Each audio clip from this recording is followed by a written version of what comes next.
Dara at Bea muling binisita ni Kuya Rab.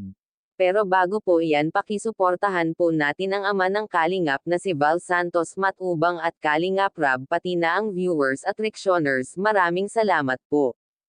Kuya Rab, muling binisita ang magkapatid na si Dara at Bea. Nagdala ito ng birthday cake para sa kapatid ni Dara na si Bea dahil 8th birthday niya ito. Nagulat ang dalawang magkapatid sa nakita nila ang daladala ni Kuya Rab. Naging emosyonal si Dara dito dahil ngayon pa lang ni Bea naranasanan magkaroon ng cake tuwing kaarawan niya.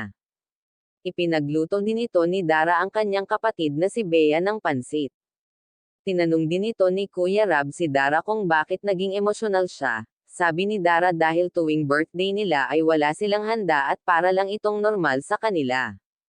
Basta ginagawa lang daw ni Dara ay laging nagdadasal sa itaas.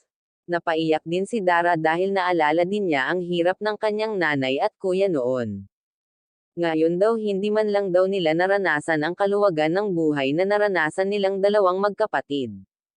Kaya nananawagan si Dara sa kanyang tatay na sana daw laging mag-iingat ito dahil ayaw pa niya ito mawalan ng ama dahil siya na lang ang tanging naiiwan sa kanila.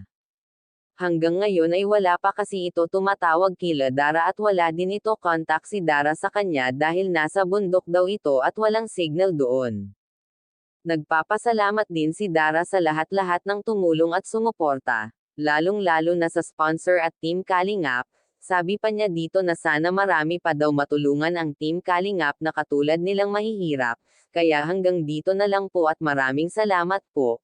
Kung bago lang po kayo sa channel ko, pa-like and subscribe my channel. Thank you for watching and God bless us all.